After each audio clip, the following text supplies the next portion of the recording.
bom, né? Tem que deixar um tempo para o Espírito Santo também, né? Mas amém. Eu não vou precisar do iPad. Deixa eu só dar uma...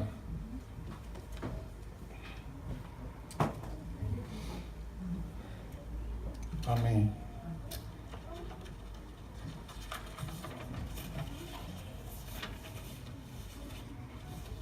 Estamos em pouco, mas estamos em família. Amém. Isso aqui é o importante, né? Estamos reunidos como família para adorar o Senhor, para glorificar a Deus com tudo que nós somos, nossa presença, nosso louvor, e para receber um pouco do pão também, do maná do Senhor que gera vida dentro de nós. E então eu queria aproveitar esses 30 minutos que restam, vamos tentar refletir um pouquinho sobre graça e recompensa da parte de Deus. Graça e recompensa. Não é um assunto tão fácil de ser meditado.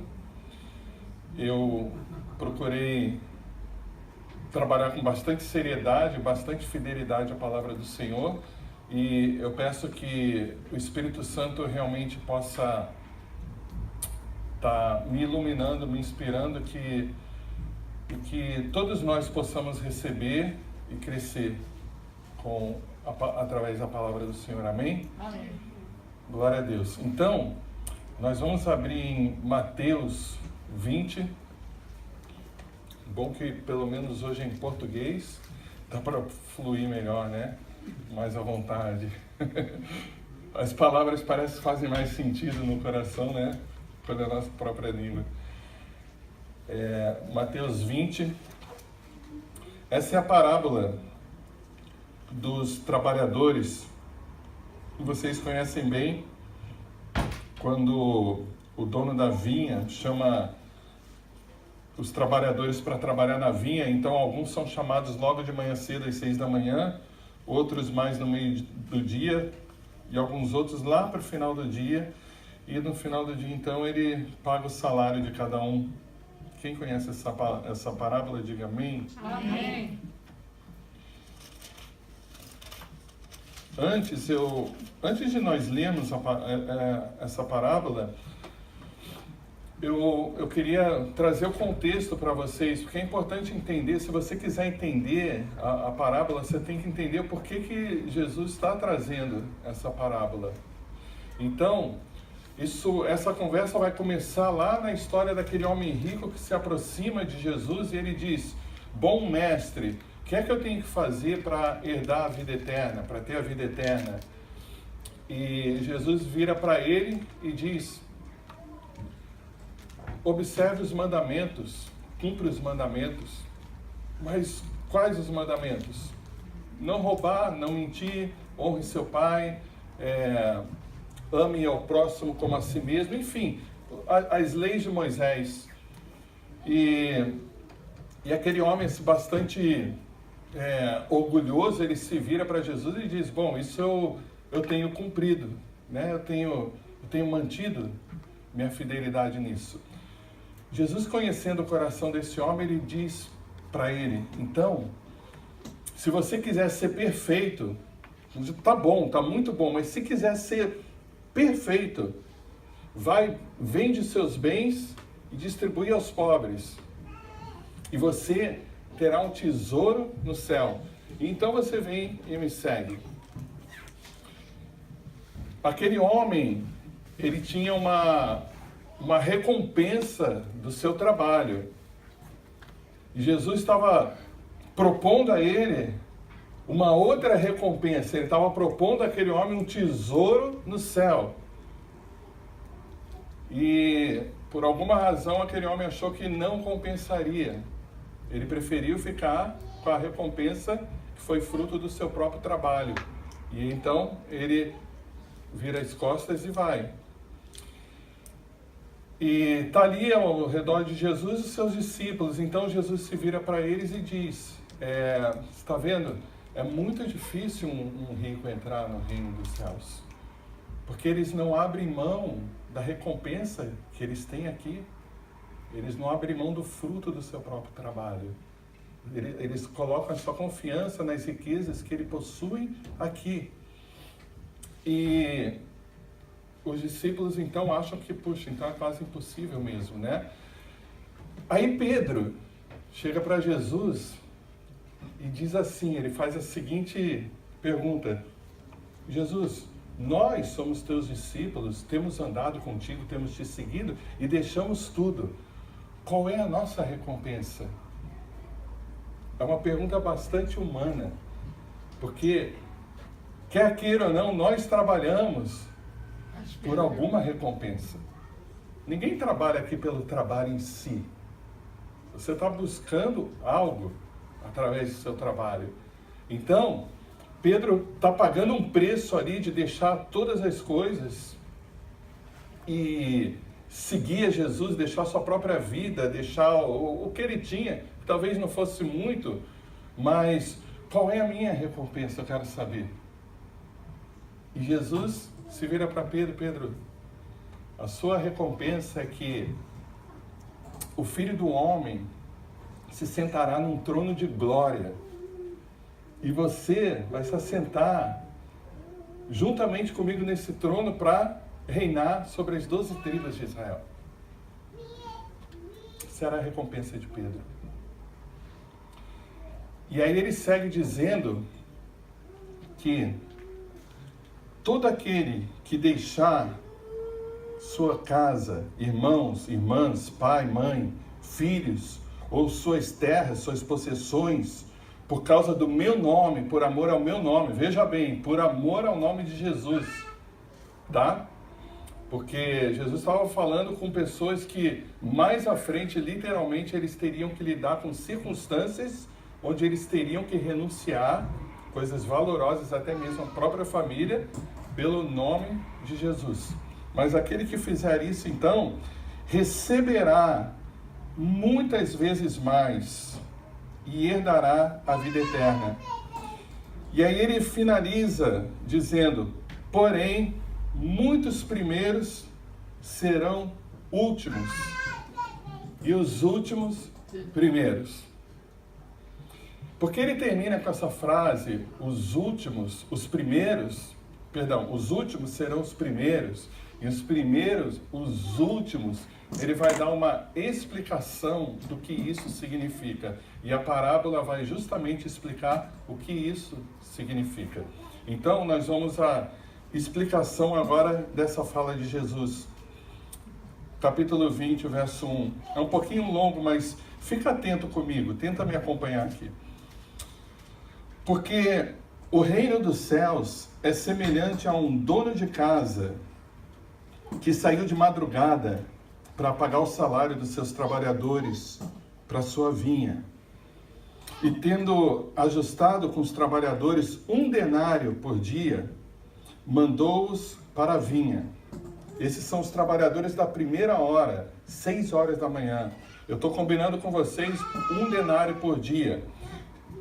Após isso, saindo pela 3ª hora, isso devia ser umas 9 horas da manhã, viu na praça outros que estavam desocupados e disse-lhes: ide vós também para a vinha, e vos darei, agora ele não disse 1 denário, mas eu vos darei o que for justo. E eles foram. Tendo saído outra vez perto da hora 6ª e da 9ª, agora já na parte da tarde, lá pelas 3 da tarde, procedeu da mesma forma. E saindo por volta da hora 1/10, encontrou outros que estavam desocupados e perguntou-lhes: por que estivestes aqui desocupados o dia todo? Responderam-lhe: porque ninguém nos contratou. Então lhes disse: ide também vós para a vinha. Esses últimos, eles foram chamados 5 horas da tarde, e o dia se encerraria às 6. Eles iam ralar por 1 horinha só. Então, vão para a vinha trabalhar também. Ao cair da tarde, disse o senhor da vinha ao seu administrador: chama agora os trabalhadores e paga-lhes o salário, começando pelos pelos últimos. Coisa louca, né? Indo até os primeiros. Vindo os da hora 1/10, recebeu cada um deles 1 denário. O mesmo que foi combinado com o que começou a ralar desde as 6 da manhã. Ao chegarem, então, os primeiros, eles pensaram, bom, nós vamos receber mais, porque o Senhor está sendo generoso aqui. Porém, estes receberam também 1 denário cada um. Mas tendo recebido, então, o que eles fizeram? Murmuraram contra o dono da casa, dizendo, estes últimos trabalharam apenas por 1 hora.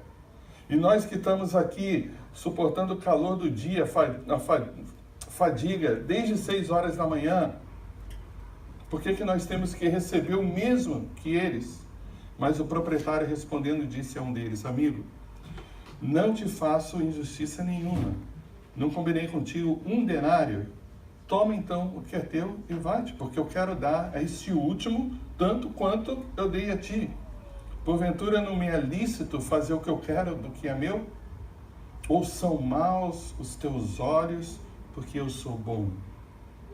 Assim, os últimos serão os primeiros serão os últimos. E entre colchetes aqui está, porque muitos são chamados, mas poucos são escolhidos. Nós estamos falando de graça e recompensa. É muito difícil nós entendermos a justiça e a graça de Deus, porque nenhum de nós faríamos isso. Alguém aqui faria isso? Você pagaria o mesmo que você pagou para um camarada que trabalhou 12 horas o dia todo? Na frente desses, você pagar para aquele que trabalhou só 1 horinha o mesmo? Não. Ninguém faria isso. E se você fosse aquele que trabalhou 12 horas e visse o patrão pagando o mesmo ao que trabalhou 1 horinha, você ia ficar desapontado, você ia ficar revoltado, né? Quem aqui já não, trabalhando na empresa, não descobriu que o fulano ganhava mais do que você e você achou injusto, né? Quer dizer, você estava feliz, veja bem, você estava feliz até você descobrir que seu colega de trabalho ganha mais do que você. É ou não é? Essa é a justiça humana. Só que a justiça de Deus é diferente. Porque é difícil para nós entendermos a graça de Deus.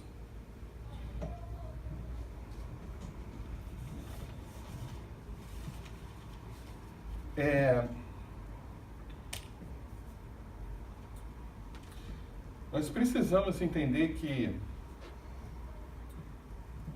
primeiro, eu vou dar uma volta com vocês para a gente chegar nesse ponto, a graça. Primeiro, todos nós aqui somos seres eternos. Nós nunca deixaremos de existir. Quer dizer, quando a Bíblia fala morte, ela quer dizer, o sentido é mais uma separação do que a inexistência, porque a nossa alma nunca morre. O corpo pode até perecer, mas a alma ela vive para sempre.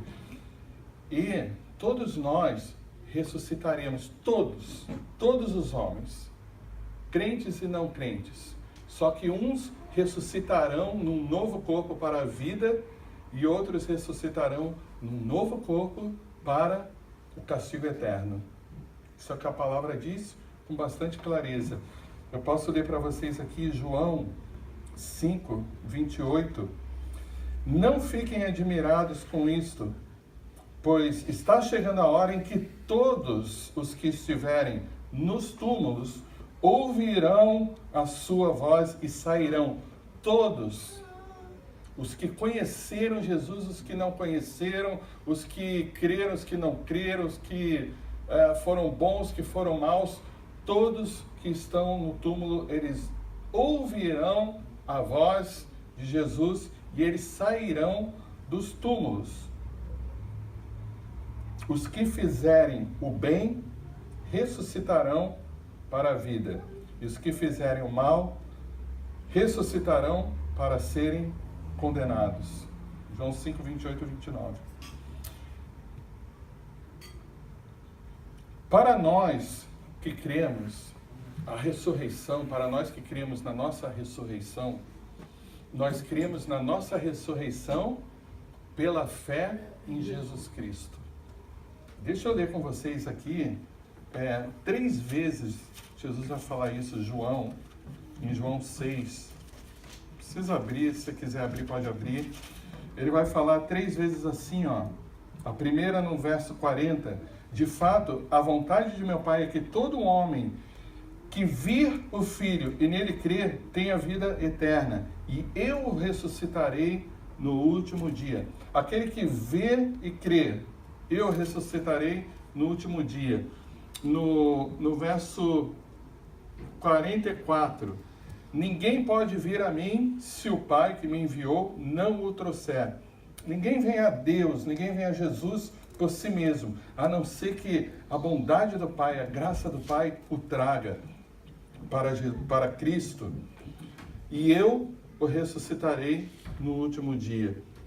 Pelo menos mais uma vez, ele vai dizer no 54, quem comer da minha carne e beber o meu sangue tem a vida eterna, e eu o ressuscitarei no último dia. A nossa ressurreição, do começo ao fim, é porque nós cremos em Jesus. É porque nós cremos no sacrifício do Cordeiro. Ele foi julgado no nosso lugar. Isso é bem claro para todos nós, não é novidade. Isso tem que estar bem assentado no nosso coração. Nós não conquistamos ressurreição. A ressurreição, ela é de Deus. Ele nos ressuscita porque nós cremos nele. Agora a questão é o que é crer em Jesus. Porque a palavra vai falar muito claro que é você crer no coração. A nossa fé em Jesus Cristo não é baseada numa informação que nós entendemos e aceitamos e proclamamos.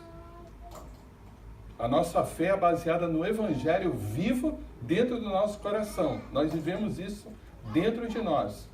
Não adianta você falar que crê, mas você não vive. Não adianta você falar que você crê no Evangelho de Deus, você crê na Palavra de Deus, você crê nas promessas de Deus, mas muitas outras coisas são mais importantes. Na verdade, você vive para as outras coisas. Crer é viver. Por isso que eu vou falar, se você confessar com a boca, mas crer no seu coração. Crer em Jesus é você seguir Jesus. Crer em Jesus é você ouvir a palavra.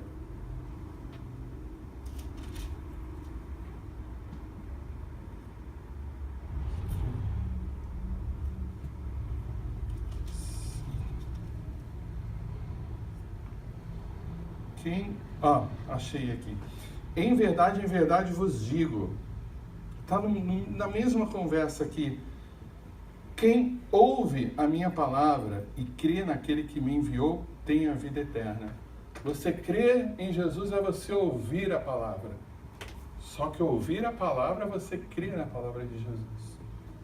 Então, se você crê em Cristo dessa forma, você vive o Evangelho dentro de você, você pode ter mais certeza do que a morte é a sua ressurreição. É nessa fé que eu vivo, é nessa fé que todos nós devemos viver. Agora acontece que nós então vamos ressuscitar, passar da morte para a vida, já passou da morte para a vida pela nossa fé em Cristo Jesus.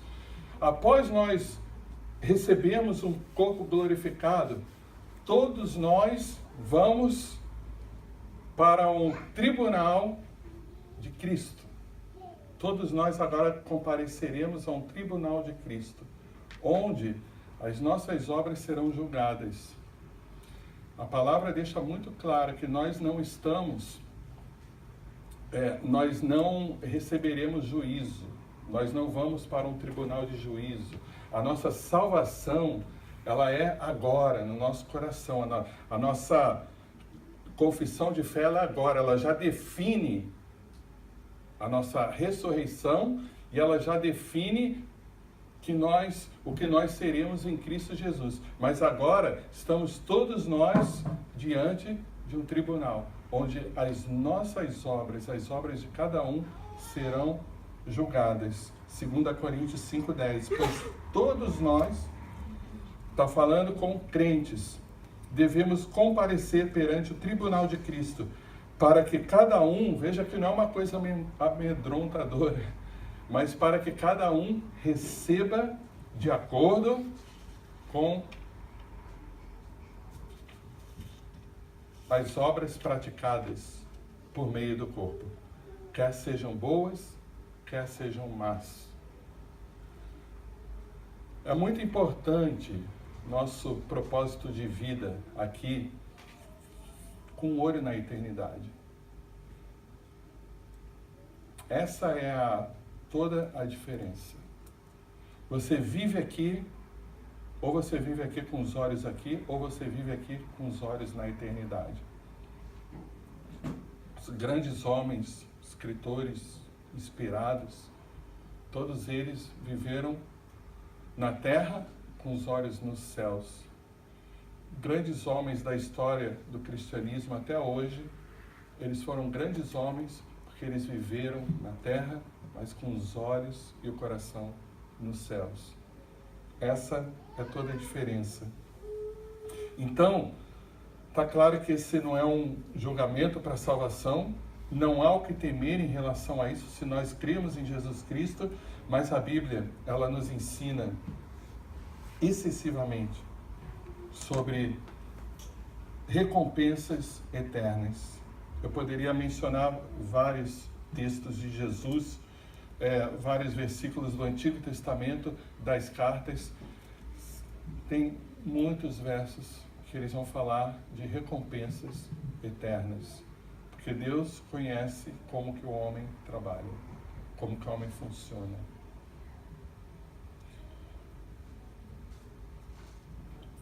Amém até aqui?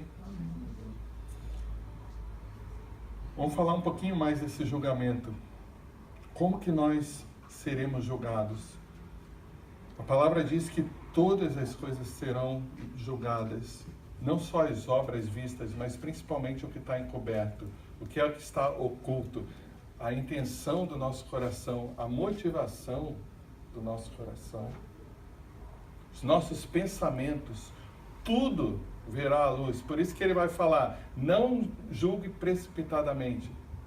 Aliás, não há ninguém que possa julgar, nem a si mesmo, muito menos os outros.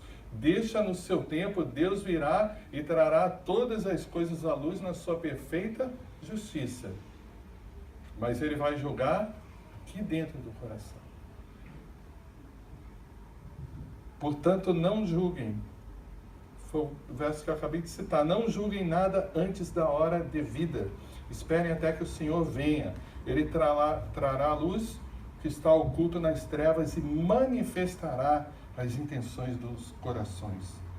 Nessa ocasião, cada um receberá de Deus a sua aprovação. Então,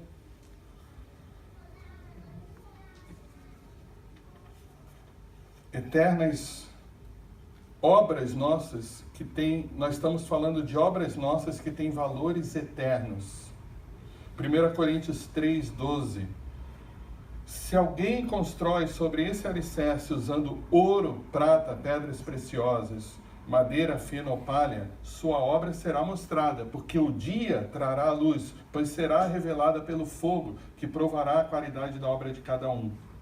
Se o que alguém construiu permanecer, esse receberá recompensa. É muito claro, gente, muito claro que as nossas obras, elas serão provadas, elas passarão por um processo. Ele está usando aqui o fogo como o medidor das nossas obras. as três primeiras, as nossas obras comparadas com ouro, prata e pedras preciosas, são obras, são trabalhos nossos que são construídos a partir de uma fundação que é Jesus Cristo. O reino de Deus, a fundação do reino é Jesus Cristo. Todos nós somos chamados para essa construção de valor eterno, valiosíssimo. Por isso que ele chama de ouro, prata e pedras preciosas. São materiais, são metais que eles não são corrompidos com o tempo. Eles têm valor eterno. São obras nossas que vão definir o nosso padrão de vida por toda a eternidade. Eu creio que há como você ganhar, você proporcionar para si uma melhor ressurreição para toda a sua eternidade. Vai depender da obra que você fizer aqui e vai depender da recompensa que você busca. Se você busca uma recompensa temporária, vai durar por um período, você vai se sentir bem, mas ela depois será consumida. É para isso que você vive, é para isso que você vai viver. Mas se você vive para uma recompensa que você não vê agora, você não recebe agora, mas você vai desfrutar dela por toda a eternidade, essas são as recompensas de valores eternos. Então nós, sob esse fundamento, sob essa construção, sob esse edifício, eu não vou tomar muito tempo, eu estou querendo encurtar ao máximo, mas vocês leiam 2 Coríntios 3, acho que eu preguei nesse texto, não tem muito tempo.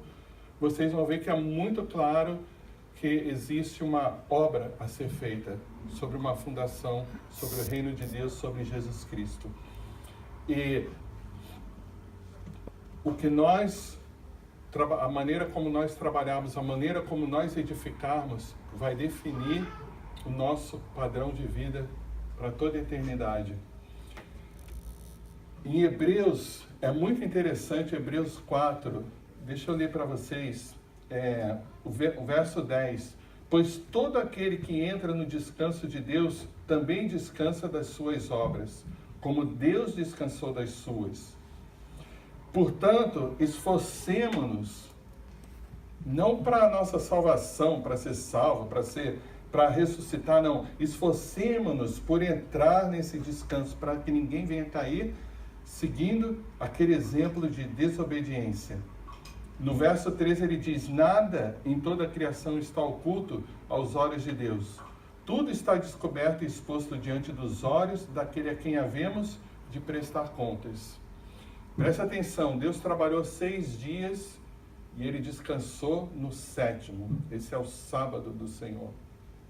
Aqui ele está dizendo que nós, esse nosso período aqui na Terra, é tempo de trabalho, não é tempo de descanso, não é tempo de se aposentar. Nós trabalhamos duro aqui, e o escritor de Hebreus vai dizer para nós nos esforçarmos o máximo que nós pudermos nessa obra, para que nós possamos entrar no descanso do Senhor, o descanso das nossas obras. Quando nós entrarmos no descanso do Senhor, não há obra mais uma a ser feita. Por toda a eternidade, a obra que você poderia ter feito para toda a sua eternidade, ela deve ser feita aqui e agora, no período da sua existência nesse corpo. Não estou dizendo que nós não vamos trabalhar, seremos anjos que ficam voando de ouro, não. Mas a obra que define o nosso padrão de ressurreição, ela é agora. Ela é cansativa, ela é pesada, ela é árdua. Eu que sei, posso dizer como talvez, enfim, todos vocês também. Mas eu sei que um dia nós vamos entrar no descanso. Esse é o dia que nós vamos repousar, olhar para trás e dizer, valeu a pena o sacrifício. Porque essa passagem aqui, estava escutando esqueci o nome do pregador, que ele trouxe a matemática aqui para nós entendermos. Qualquer coisa que você divida por infinito vai dar zero. Então, o que isso quer dizer? Que a nossa passagem aqui, ela equivale a zero. Equivale a nada comparado ao tempo da nossa eternidade, do nosso infinito. Então, veja como você vive hoje. Como você vive hoje define como você vai viver toda a sua eternidade. Veja os seus valores, veja qual obra que você constrói sobre o edifício de Deus, sobre o reino de Deus. Em Lucas 14 ele diz, feliz será você, abençoado será você, porque estes não têm como retribuir, a sua recompensa virá na ressurreição dos justos. Essa passagem é quando ele, não é uma parábola, é quando um fariseu de classe alta, bastante importante, ele deu um banquete, e ele convidou pessoas importantes, poderosas, com interesse em que essas pessoas, esses convidados, pudessem retribuí-lo depois. Havia um interesse, uma recompensa ali a ser ganha. E Jesus está dizendo para o anfitrião, não trabalhe. Aí ele vai dizer para os discípulos, quando vocês derem uma festa, chama aqueles que não podem, chama os pobres, os aleijados, os coxos, aqueles que não podem te dar recompensa nenhuma. E aí a sua recompensa virá na sua ressurreição, né? Então, existem várias passagens, a parábola dos talentos. Gente, todos vocês recebem talentos de Deus para serem usados e serem investidos na obra de Deus. É interessante que muitos falam, eu não sei qual que é o meu talento. Na verdade, pensa bem se você realmente está interessado em saber primeiro de tudo. Que se você realmente está interessado, Deus vai te revelar o seu talento.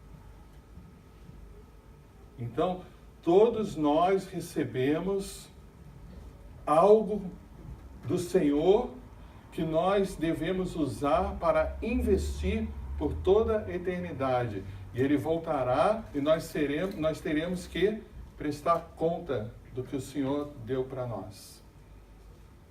É preciso haver muito temor. Isso é que é viver o Evangelho. É ter o temor de Deus dentro do nosso coração.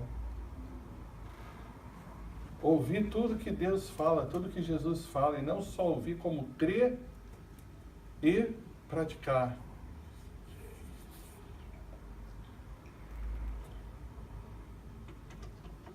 Dando esse background, nós vamos voltar aqui na parábola, vamos entender e aí eu vou encerrar. Vou tentar encerrar 8:05. Voltando para a parábola, Mateus 20. Então, os últimos serão os primeiros, e os primeiros serão os últimos. Qual que é a mensagem de Jesus aqui? O que ele quer dizer? Nós já conhecemos, nós já lemos a parábola, aos nossos olhos, a coisa não está muito certa, né? Mas tudo que Deus quer dizer aqui é o seguinte, nessa parábola. Primeiro, a minha justiça é diferente da justiça de vocês, e a minha graça, meu favor imerecido, para todos nós imerecidos, é o mesmo. Eu sou generoso com quem eu quero, da forma que eu quero. Mas a essência do que ele está querendo dizer é o seguinte: se você foi chamado para trabalhar desde as 6 da manhã até as 6 da tarde, trabalhe as suas 12 horas com fidelidade. Seja fiel e seja agradecido. Olhe para Deus e confie em Deus. Confie na graça de Deus. Não aplique a sua justiça. E nem trabalhe pela recompensa. Porque você pode perder sua recompensa se o seu motivo primário for a recompensa. Faça o que o Senhor te chamou. Ele te chamou para ser dele e Ele te chamou para uma obra. Faça sua obra, aquilo que você foi chamado, com fidelidade, com gratidão no seu coração, do começo ao fim, e o Senhor te recompensará. Se você foi chamado às 5 horas da tarde, 1 horinha só, é isso que você tem que fazer. Se você foi chamado para ser um pastor e ter um rebanho enorme de 1000 ovelhas, faça com fidelidade. Se você foi chamado para cuidar de um discípulo, esse foi o seu chamado, faça com fidelidade. Se o seu chamado primário é cuidar dos seus filhos, você sente que isso é de Deus, faça com fidelidade, da melhor forma possível. E o Senhor te recompensará segundo a sua justiça e a sua graça. É isso que a parábola quer dizer. É isso que ele quer dizer. Eu faço da minha forma, não importa quem são. Eu chamo a quem eu quero e eu chamo para o que eu quiser. E eu recompenso da forma que eu quero. O ponto é que nós respondamos ao chamado do Senhor com alegria no nosso coração e com fidelidade. Não trabalhe pelas recompensas que você pode receber aqui. Trabalhe por recompensas eternas. Trabalhe por aquilo que você vai viver por toda a eternidade. Mila?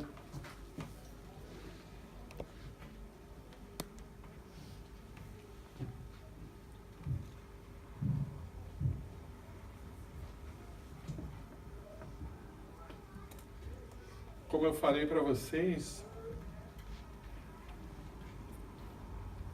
quando se trata de assuntos como esse, eternidade, ressurreição, julgamento, tem vários julgamentos, nós temos que ser bastante cautelosos. Mas a Bíblia deixa muito claro, isso é muito importante nós entendermos. Nossa ressurreição é porque nós somos de Cristo. Glória a Deus por isso. Nossa ressurreição é porque nós amamos a Cristo, nós recebemos o amor de Cristo. E as nossas obras, Ele mesmo nos capacita. Ele nos chamou, Ele nos capacita. Muito em breve, todos nós, isso tudo que nós lemos agora se tornará uma realidade. Não creio que Jesus está falando de uma coisa que nunca vai acontecer. Vai acontecer. Nós estaremos diante de Deus. Nossas obras serão julgadas e nós receberemos a nossa recompensa por isso. Porque Deus se agrada em pagar pelo nosso trabalho. Deus se agrada em recompensar aquele que o agradou. Não há nada que a gente possa fazer que aumente o amor de Deus por nós. Também não há nada que a gente faça que diminua o amor de Deus por nós. Mas a Bíblia deixa muito claro que nós podemos ser agradáveis a Deus. As nossas obras podem ser agradáveis a Deus.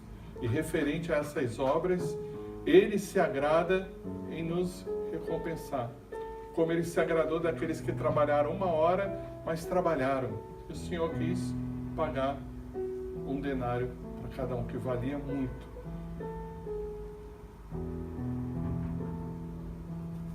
E as nossas recompensas não tem tamanho. Aquele homem rico, ele desfrutava muito do que ele tinha. Ele não quis negociar com Jesus. Jesus ofereceu a ele um tesouro nos céus. Ele não quis negociar, ele ficou com o que ele tinha. Pedro viu que aquele homem saiu com o dinheiro dele, um homem bastante rico, desfrutando dessa vida, e ele queria saber qual era a recompensa dele. Quando Jesus diz, o Filho do Homem se assentará num trono de glória, isso é coisa grande. Eu fico refletindo o que isso significa. O que isso significa para a nossa vida? O que pode ser comparado com você se assentar com Jesus num trono de glória? E essa é uma das nossas recompensas. Nós iremos reinar com Cristo. Agora, a questão é, isso fascina o seu coração? Isso te basta?